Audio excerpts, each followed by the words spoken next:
अस्सलाम वालेकुम। आज मार्केट 3373 पॉइंट प्लस क्लोज हुई है और मैक्सिमम 4929 पॉइंट प्लस हुई थी। बहुत समझ लें कि ज़बरदस्त किस्म की परफॉर्मेंस दे रही है मार्केट। वॉल्यूम लास्ट डे था 513 मिलियन का, आज काम हुआ है 633 मिलियन का KSE 100 इंडेक्स में। और जो लास्ट डे 51 बिलियन का काम हुआ था, आज 63 बिलियन का काम हुआ है। तो मार्केट जो है वो अपनी उसको उसने कायम रखा हुआ है फ़िलहाल। सेक्टर्स जो हैं उसमें आज वही अगेन कमर्शियल बैंक्स 1921 पॉइंट, इसकी वजह से प्लस हुई है मार्केट। फर्टिलाइज़र सेक्टर की वजह से 393 point, investment bank 272, cement sector 227, automobile जो है वो 112 पॉइंट और फार्मास्यूटिकल ने 100 पॉइंट्स का कंट्रीब्यूट किया है KSE 100 इंडेक्स में। माइनस के अंदर कोई ख़ास मामलात नहीं है, तो मार्केट बहुत तेज़ी का मुजाहरा कर रही है, बट सिर्फ और सिर्फ आपको नज़र आ रहा होगा कमर्शियल बैंक्स की वजह से सारी तेज़ी आपको नज़र आ रही है। ठीक है, कमर्शियल बैंक्स, फर्टिलाइज़र सेक्टर और इन्वेस्टमेंट बैंक और cement sector last day negative में था, आज पॉजिटिव है 227 पॉइंट।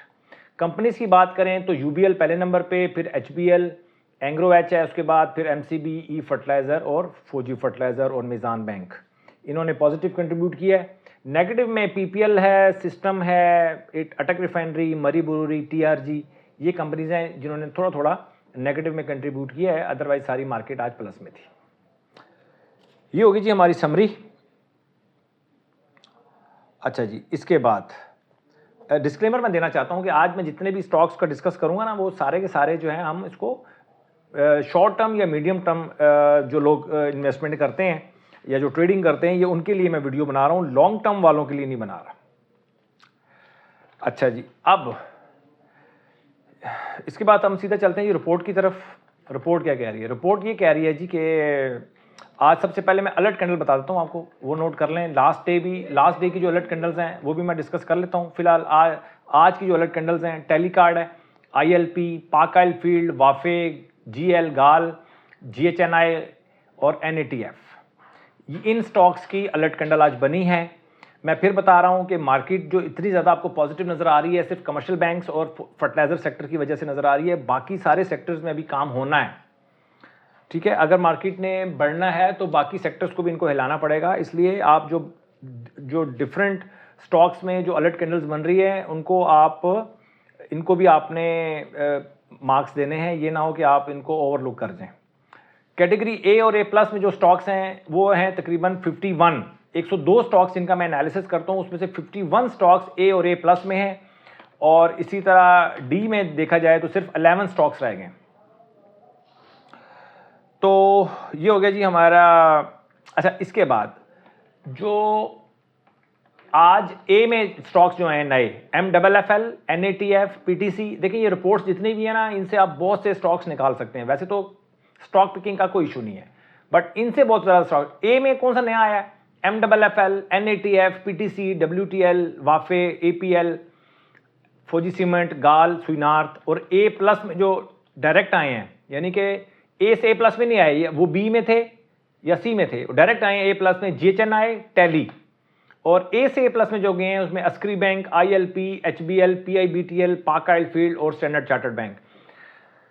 ये जो A और A+ वाले स्टॉक्स है ना, इन्हीं में आपने रहना है, इन्हीं में आपने अपनी अपॉर्चुनिटीज को ढूंढना है, इन्हीं में आपने रह के ट्रेड करना है। ये शॉर्ट टर्म और मीडियम टर्म ट्रेड वालों की लिए बात कर रहा हूं, जो कि स्टॉप लॉस के साथ काम करते हैं। अच्छा जी, इसके बाद जो वॉल्यूम वाइज स्टॉक्स हैं, ये बड़ी ज़बरदस्त रिपोर्ट है। जो वॉल्यूम वाइज होती है इनको भी आप मद्देनजर रखा करें लाजमी। बैंक ऑफ पंजाब पहले नंबर पे, PIBTL दूसरे नंबर पे, टेलीकार्ड तीसरे नंबर पे, चौथे नंबर पे, के इलेक्ट्रिक तीसरे, टेलीकार्ड चौथे नंबर पे, हैस्कोल पांचवें नंबर पे, WTL छठे नंबर पे, MDTL जो है वो 7वें नंबर पे, सिनर्जी 8वें नंबर पे, पाक इलेक्ट्रॉन 9th पे, AHCL 10वें नंबर पे, PTC 11 और सरल जो है वो 12 नंबर पे। अच्छा जी, इसके बाद क्लियर अपवर्ड में तो बहुत सारे स्टॉक्स आ गए हैं। अब क्लियर अपवर्ड में क्या बताऊं आपको, क्लियर अपवर्ड में 57 स्टॉक्स हैं। तेजी है जी मार्केट के अंदर। और ये हमारी रिपोर्ट हो गई है ख़त्म। पे आउट सिर्फ आज अलाहाबाद शुगर ने दिया है 13 रुपये और आदम शुगर ने दिया है 4 रुपये। आज ये पे आउट की समरी थी जी। और स्पेशल स्टॉक्स नहीं निकाल सका आज मैं। अलर्ट कैंडल हो गई, वॉल्यूम वाइज हो गया, रिपोर्ट्स हो गई और ठीक हो गया जी। ठीक है जी। अच्छा, अब लास्ट डे जो हमारा बने थे स्टॉक्स, उनमें देख सकते हैं आप, लास्ट जो हमारी अलर्ट कैंडल बन GCIL साजगार की बनी थी, 2.58% अप है अपने प्राइस से। GCIL 37 रुपये 10 पैसे में, ये तकरीबन 1.37% माइनस में है।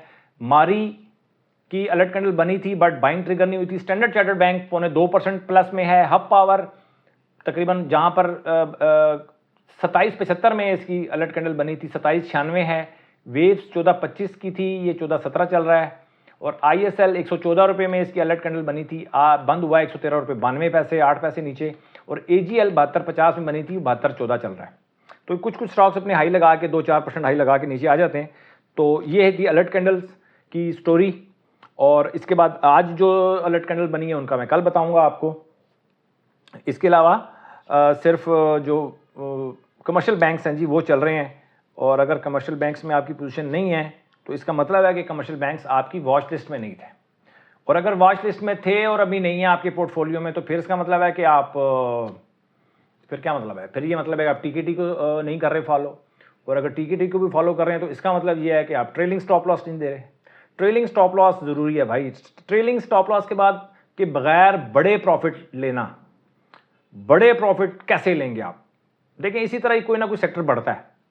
एक बात ध्यान में रखें, जब आप सिस्टमैटिक ट्रेडिंग करने जाएंगे ना, आपका पोर्टफोलियो, आपका सिस्टम ही खुद बताएगा कि कौन सा सेक्टर चल रहा है, कौन सा स्टॉक चल रहा है। मैं एक मिसाल देता हूं, जैसे PTC बढ़ रहा है तो आपने शुरू में ली अपनी एक लॉट ली, जो आप लॉट लेते हैं बेसिकली। फर्ज कर लें आप कहते हो यार कि मैंने 20,000 रुपये पर स्टॉक्स को देने हैं, तो आपने 20,000 दे दिए PTC को। नेक्स्ट जब PTC में दोबारा मौका मिलेगा, आवरली टाइम फ्रेम पे दोबारा मौका मिलेगा, फिर PTC बाय करेंगे आप, क्योंकि वो तेज चल रहा है। आप अपनी पोजीशन 20,000 और लगाएंगे उसके ऊपर। निकालेंगे कहां से? जो ऐसे स्टॉक्स में से निकालेंगे जो नहीं चल रहा, जो अंडर परफॉर्म कर रहा है, उसमें से पैसा निकालेंगे, PTC में डाल देंगे। समझ रहे बात मेरी आप? इस तरह दोबारा अगर एक और दफा मौका मिलता है आपको PTC में, आवरली टाइम फ्रेम पे, डेली पे तो वो ऊपर जा रहा है, आवरली टाइम फ्रेम में दोबारा एक दफा मिलता है, आप दोबारा उसमें इन्वेस्ट करेंगे। तो 3-3 पोजीशन, 4-4, 5-5 पोजीशंस आपकी एक ही स्टॉक में चल रही होती हैं। सेक्टर में आप देखें कौन सा सेक्टर काम कर रहा है, सिर्फ ज्यादातर कोशिश करनी है उसी स्टॉक, उसी सेक्टर्स के स्टॉक्स को उठाना है। अलर्ट कैंडल बनेगी, उन स्टॉक्स को ज्यादा प्रेफरेंस देने हैं। कई दफा ऐसा होता है कि आपके पास पैसा कम होता है, स्टॉक ज्यादा हो जाते हैं, तो फिर आपने उन स्टॉक्स को प्रेफर करना है जो बढ़ रहे हैं, जिनकी परफॉर्मेंस अच्छी है, या उन सेक्टर्स को आपने प्रेफरेंस देनी है, प्रेफर करना है जिनमें जिनकी कंपनी ज्यादा परफॉर्म कर रही है। मैं डेली बेसिस पे ऊपर ये मैं आपको बता रहा हूं कि आज किन सेक्टर्स ने परफॉर्म किया, आज भी बता रहा हूं, कल भी बता रहा हूं। 4-5-6 दिन आप मेरी वीडियोस देखें, पता चल जाएगा कि कौन सा सेक्टर जो है परफॉर्म कर रहा है। नोट बनाते चले जाएं, आप नोट बनाते चले जाएं, आपको बहुत सारे रास्ते नजर आना शुरू हो जाएंगे कि यार आपने ट्रेड कैसे करना है। तो जो आइटम बढ़ रहे हैं उन्हीं में आपने री इन्वेस्ट करना है, उन्हीं को ही घुमाना है, उन्हीं में ही काम करना है। आप एक एंट्री लेते हैं, उसके बाद आप डर जाते हैं, फिर आप दूसरे स्टॉक्स की तरफ आप माइल हो जाते हैं या राग़िब हो जाते हैं, और जो अच्छा स्टॉक चल रहा होता है आप कहते हो यार ये तो बहुत बढ़ गया, उसको हम बाद में देखेंगे। उसको छोड़ना नहीं है, किसी वजह से आप उसको सेल कर देते हैं, दोबारा आपने उसको पकड़ना है और कोशिश करना है कि आप उसके साथ इंटैक्ट रहें। इतनी जल्दी सेल नहीं करना किसी भी स्टॉक को। छोटे छोटे प्रॉफिट्स की आपको कुर्बानी देनी पड़ेगी अगर आपने कोई बड़ा प्रॉफिट बनाना है। छोटे छोटे देखिए, मार्केट की मूवमेंट से अगर आप डर जाएंगे ना, फिर आप पैसा नहीं बना सकेंगे मार्केट के अंदर। तो ये थी जी आपकी सूरत हाल आज की। अपना बहुत ख्याल रखना है आपने, अपनी इन्वेस्टमेंट का ख्याल रखना है जनाब। और अगर आप शॉर्ट टर्म ट्रेड कर रहे हैं, मीडियम टर्म ट्रेड कर रहे हैं ना, स्टॉप लॉस लाजमी लगाना है यार। स्टॉप लॉस के बगैर ना बहुत खतरनाक है। स्टॉक मार्केट है दो धारी तलवार की तरह चलेगी आपके ऊपर, ठीक। अगर आप स्टॉप लॉस नहीं कर रहे, अगर तो देखें लॉन्ग टर्म इन्वेस्टमेंट कर रहे हैं, वो एक अलग इशू है। कोशिश करूंगा आज कल या परसों में लॉन्ग टर्म के लिए भी एक वीडियो बनाऊं, ताकि लॉन्ग टर्म वाले भी थोड़ा से ज़रा परेशान थे कि यार मैं वीडियो नहीं बना रहा। वीडियो बनाना चाह रहा हूं, लेकिन लॉन्ग टर्म के अंदर मार्केट काबू में नहीं आ रही, सीजन नहीं बन रहा। जिस चीज़ का देखें सीजन बनेगा ना, उसी की वीडियो आएगी। प्रॉब्लम ये है, ठीक है जी। आपने बस इंशाल्लाह मार्केट तो फिलहाल अभी तेज़ ही लग रही है, देखते हैं आगे जाके कि क्या मार्केट हमें देखें। मैं वैसे आपको बताऊं ज़ाती तौर के ऊपर मार्केट तेज़ है या मार्केट नेगेटिव है, इससे कोई फ़र्क नहीं पड़ता। फ़र्क ये पड़ता है कि आपका पोर्टफोलियो में कौन सा स्टॉक है और वो कितना प्रॉफिट में है या वो कितना लॉस में है। अपना बहुत ख्याल रखें। Thank you very much.